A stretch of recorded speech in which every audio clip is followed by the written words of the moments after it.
Goeiedag, Vanessa Foster van die Bybel in 1 jaar saam met julle. Vandag lees ons saam uit Genesis 29. Jakob se reis na die ooste lei hom terug na die land waar sy moeder Rebekka vandaan gekom het en wat ook die land van sy grootvader Abraham was.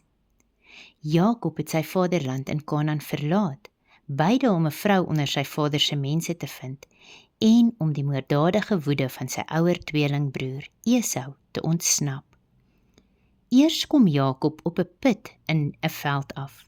Hy vra dan die skaapwagters of hulle vir Laban ken en hoe dit met hom gaan.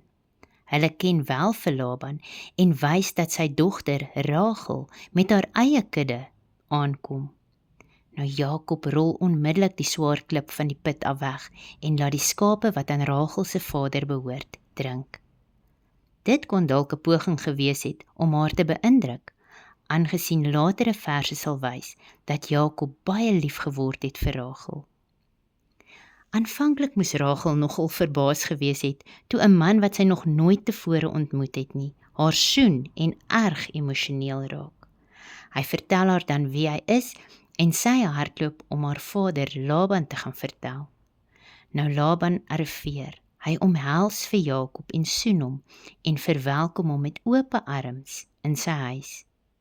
Nou moontlik het Laban gasvryheid betoon, omdat hy geweet het dat Jakob 'n aansienlike fortuin van sy pa Isak sou erf.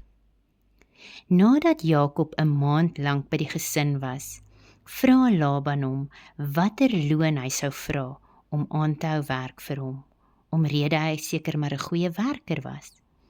Nou Jakob, deels het hy gekom om 'n vrou te vind, bied dan aan dat hy 7 jaar sal werk, in ruil daarvoor om met Rachel te trou, vir wie hy baie lief is. Hierdie intense liefde vir Rachel sal later in hierdie hoofstuk 'n belangrike kontras wees met Jakob se gevoelens vir haar ouer suster Lea. In verse 19 tot 25 sien ons dat Laban vinnig ingestem het tot hierdie vrygewige aanbod en die jare vlieg dan verby vir Jakob. Toe dit tyd was dat Jakob nou klaar sy 7 jaar gewerk het, hou Laban 'n bruilofsfees. En op die trounag slaag Laban daarin om Rachel met haar ouer, minder aantreklike suster Lea te verruil. Na die huweliksnag het Jakob, Lea en Rachel waarskynlik met 'n mengsel van emosies wakker geword, geskok, seer, teleurstelling. Dit nadat Laban Jakob mislei het. Hierdie bedrog weerspieël die vroeë misleiding wat Jakob teenoor sy pa Isak en sy broer Esau gepleeg het. En op 'n sekere manier het Jakob nou self die pyn ervaar wat hy vroeër gesaai het, die omruiling van die jonger vir die ouer. Laban se verskoning hier vanaf vers 26, dat die jongste nie voor die oudste uitgegee kon word in die huwelik nie, was bloot 'n slinkse plan. Sy misleiding het nie geregverdig dat Jakob nog 7 jaar moes werk, nadat hy ook nou met Rachel getrou het nie.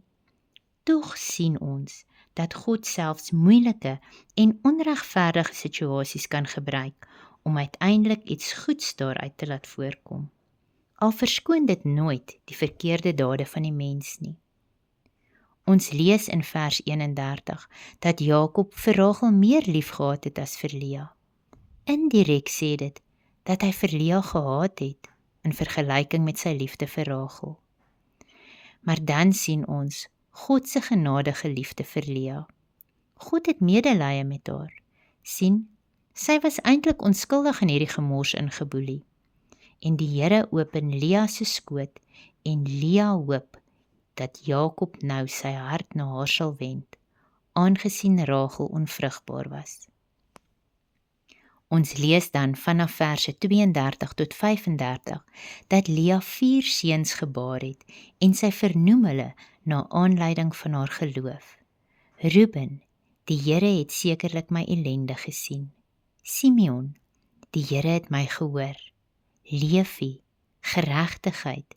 En Juda, lof of mag God geprys word.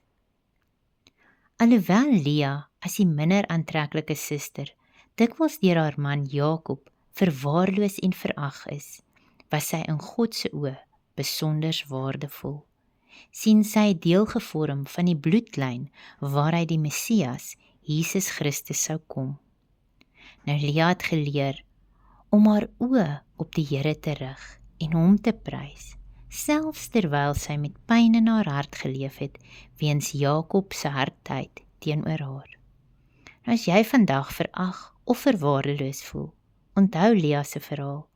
God sien jou raak en net soos met haar, het hy ook 'n groter plan vir jou lewe. Mag jy 'n geseënde dag verder hê. Tot volgende keer. Totsiens.